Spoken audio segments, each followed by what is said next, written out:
Azura itu mendapatkan uang dari ngonten punya saya, ngedit video saya, itu dapat 30 juta. Kowe ora percaya? Wong aku ya ora percaya kok.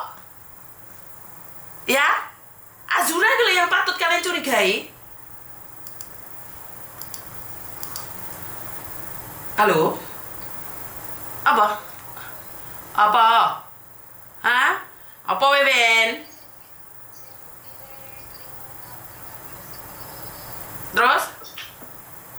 Nanti di-post ulang biar tidak ada salah paham di antara kita. Oke, ya wes. Ya wes, Ben. Iku golek ana misu iki sapa kok koyoke misu iki mencurigakan akunnya ini. Misu tablo, Pak. Lho, iki malah tukaran mbek Weni iki lho. Ngono kok iso akun fake.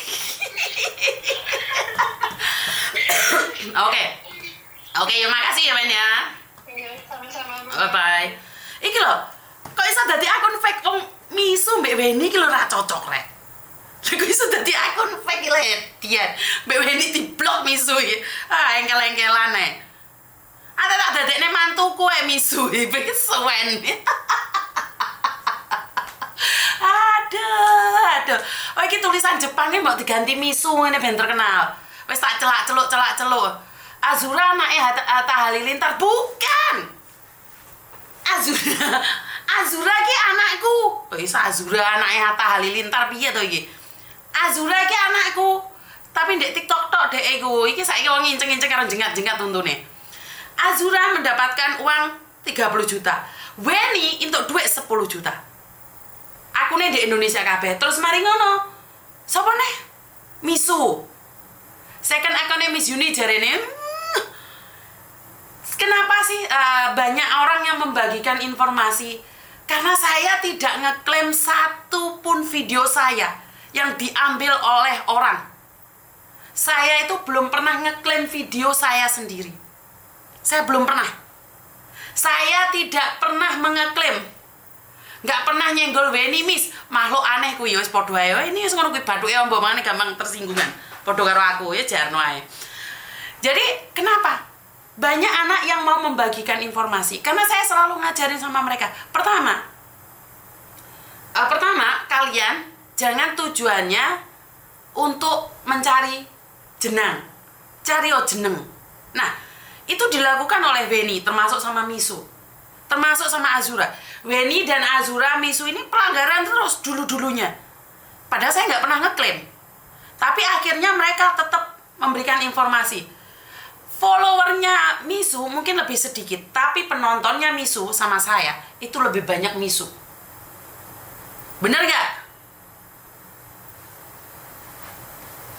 Dismonet, oh ya, saya nggak pernah Mbak Dista, saya belum pernah mengeklaim siapapun, belum pernah satu pun saya klaim video saya, karena saya tujuannya bukan hanya di uang, tujuan saya membagikan informasi.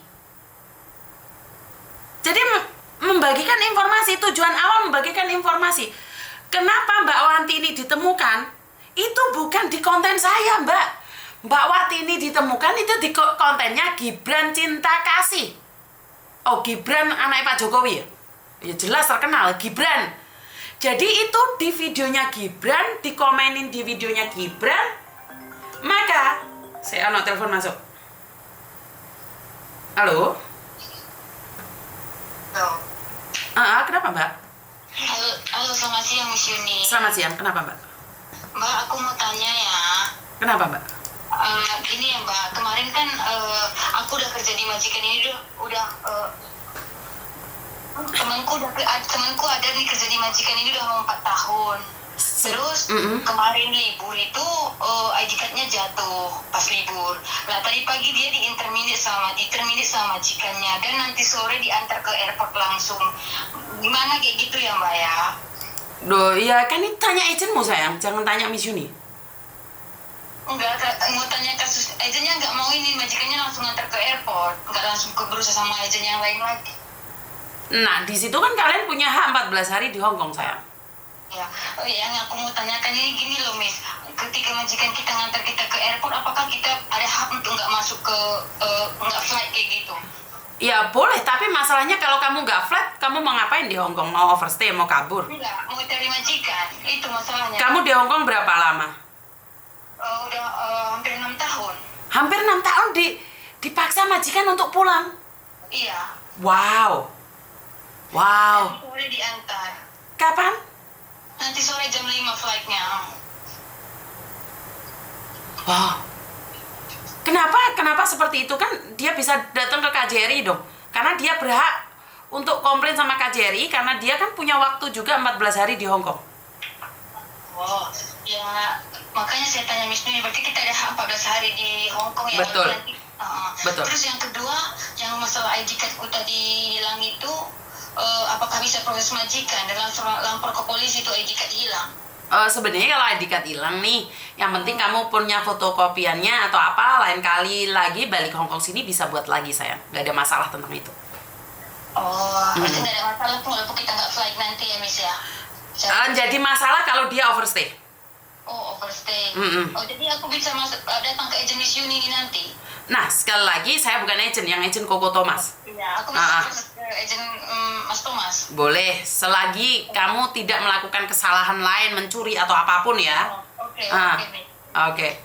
Jadi kantor buka sampai jam berapa ya, Miss? Sampai jam 5 hari ini, Mbak. Oh ya, makasih ya, Miss. Iya, terima kasih. Hong Kong sangat keras, dengarkan. Bekerja di rumah majikan 6 tahun, tiba-tiba di-interminate dan dipulangkan. Waduh, saya kira di dunia ini yang paling kejam hanya saya. Ternyata banyak orang yang lebih kejam lagi, tidak memiliki hati dan perasaan. Inilah dunia persilatannya Hong Kong. Yang haus kebebasan, Hong Kong bukan tempatnya. Karena Hong Kong hanya untuk mencari rezeki saja. Kalau sudah cukup, sebaiknya ya memang harus pergi dari tempat ini. Karena tempat ini tidak cocok untuk berbicara tentang hati. Hanya ada beberapa majikan saja yang punya hati. Contohnya majikannya Mbak Watini.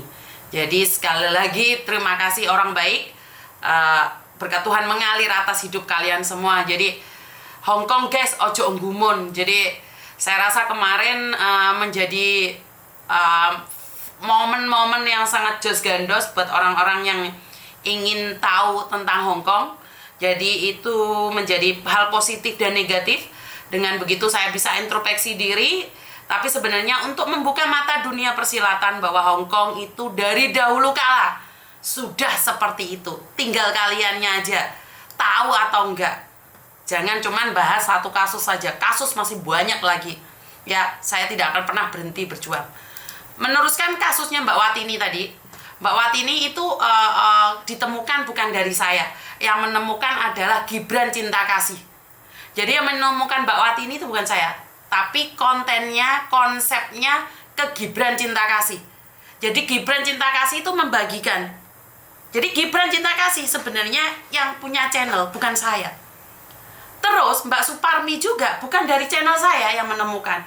Jadi bukan saya yang menemukan, itu mereka. Yang menemukan itu kalian semua, bukan saya. Saya tidak pernah bisa menemukan orang lain. Yang menemukan itu kalian semua. Semuanya itu yang membagikan informasi. Saya belum pernah ngeklaim, karena itu saya tidak pernah ngeklaim. Karena memang tujuan saya dari awal bukan hanya uang.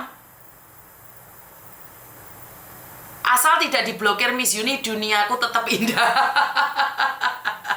Ojo tukaran mbek dulure dhewe ya. Hore, terima kasih orang baik wae. Iya Mbak Latifah, terima kasih sawerannya. Jadi saya tetap berpegang prinsip. Saya membagikan informasi ini, saya bukan tidak butuh uang ya. Siapa yang tidak butuh uang? Semua orang butuh uang. Kalau ada orang yang tidak butuh uang, gue ngapusi. Ora enek. Uang bukan segalanya, tapi segalanya butuh uang. Kebahagiaan tidak bisa dinilai dari uang. Tapi bagaimana kamu bahagia kalau uang saja tidak ada? Ingat-ingat saya ngomong. Jadi bagaimana kamu bahagia kalau uang aja nggak ada? Berapa banyak orang meninggalkan kebahagiaan demi uang? Benar nggak? Kebahagiaan contohnya keluarga, rumah, pekerjaan yang ada di Indonesia. Semua ditinggalkan demi cari uang ke luar negeri. Dan saat kita sudah punya uang, kita lali mulai Indonesia. Nah ini berapa banyak.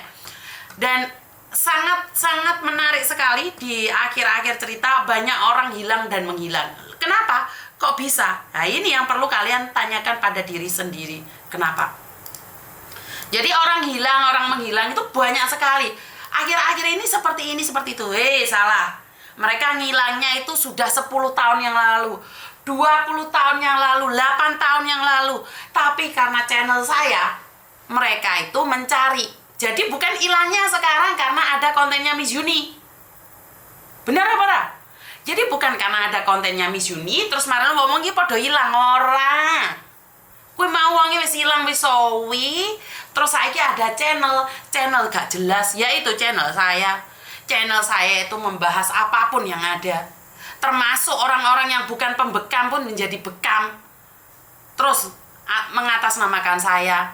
Jadi, orang-orang hilang itu bukan setahun 2 tahun ini. Channel saya ada dari 2012. Tapi channel saya blesek. Di tahun 2018, 2020, kui baru viral. Jadi konten saya mulai mbiyen iki ora ana wong delok. Jadi orang-orang hilang itu sudah terjadi dari dahulu kala. Dari tahun 2000 termasuk Mbak Wantini yang dicari majikan. Jadi orang-orang hilang itu sudah banyak dari dulu. Perbedaan orang hilang dan menghilang dua. Orang hilang saat hilang, dia itu mencari jalan pulang. Orang hilang akan mencari cara untuk pulang. Tapi orang menghilang, wis masih ketemuan, raine ditutupi, dimaskeri, kocomotoan sak jaran-jaran, akhirnya ra ketemu. Real, no gimmick, low konten Miss Yuni. Kalau kontennya Miss Yuni, gak ada gimmicknya. Yo wae jengat sampai dipotong-potong pas jengat-jengat tok. Benar nggak sih? Jadi sekali lagi, saya tuh sangat ingin berterima kasih bagi konten kreator yang edit. Tanpa editan kalian, loh saya tuh bukan siapa-siapa. Nggak ada, saya tuh nggak ada. Kenapa dari dulu saya lebih berterima kasih sama anak-anak TikTok? Kenapa saya dari dulu tidak ingin buat TikTok? Karena anak-anak TikTok lah yang membagikan informasi lebih cepat daripada saya secara pribadi. Saya secara pribadi itu konten saya nggak melesat. Kenapa? Karena saya nggak pernah ngeklaim. Nah, buat teman-teman yang hilang atau yang menghilang, kowe iki yo aja ngamuk aku. Kok aku diviralne rene sing miralne awakmu. Nggak ada. Jadi sekali lagi buat teman-teman yang ada di luar sana, saya selalu mengatakan bahwa saya itu bukan memviralkan kalian. Yo yang mengeser-ngeserkan itu saya cuma membantu mengocehkan ini bahasanya apa misen mbuh raro. Jadi seperti itu aja, nggak ada tujuan-tujuan lain. Saya tidak. Apakah teman-teman yang ambil video saya itu pamitan sama saya? Nggak ada. Mereka punya uang itu baru nyari saya dan bilang terima kasih karena tidak diklaim. Mereka itu selalu bilang, Miss terima kasih ya uang kok sampean nggak pernah ngeklaim. Padahal di awal-awal saya kira konten ini karena pelanggaran saya kira Miss Yuni tuh ngeklaim. Ternyata Miss Yuni nggak pernah ngeklaim, tidak pernah. Satu video pun saya tidak pernah ngeklaim. Padahal ada yang 100% ora diedit, juga raiku langsung plek ketiplek. Enggak saya ngeklaim. Berbagi rezeki. Kalau dengan konten saya kalian dapat uang ya apa-apa. Benar nggak? Kalau kalian dengan konten saya kalian mendapatkan rezeki nggak apa-apa. Jangankan kalian ambil konten saya.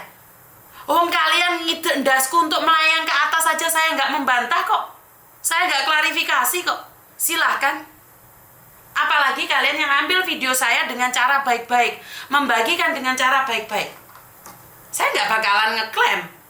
Orang yang nyata-nyata naik ke atas, menginjak kepala saya, menjatuhkan saya aja nggak klarifikasi, saya juga tidak meminta dia membuang videonya, saya juga tidak melaporkan dia. Tak jarno, ora apa-apa sekarepmu. Kalau memang dapat rezeki dengan menghina saya, kan syukur toh. Bener apa? Ternyata mereka makan hasil dari mengenyek-ngenyekkan.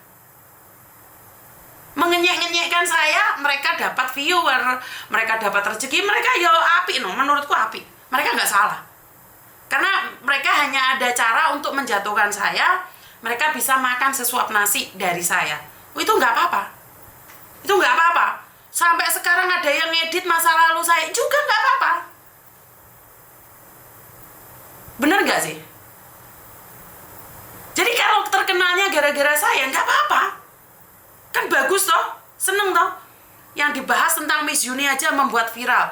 Giliran yang dibahas lainnya nggak ada penontonnya. Berarti kan aku kayak rezeki wong. Saya nggak akan berpikiran negatif sama orang-orang yang memanfaatkan momen. Bagus, sangat bagus. Saya suka cara Anda. Benar nggak sih?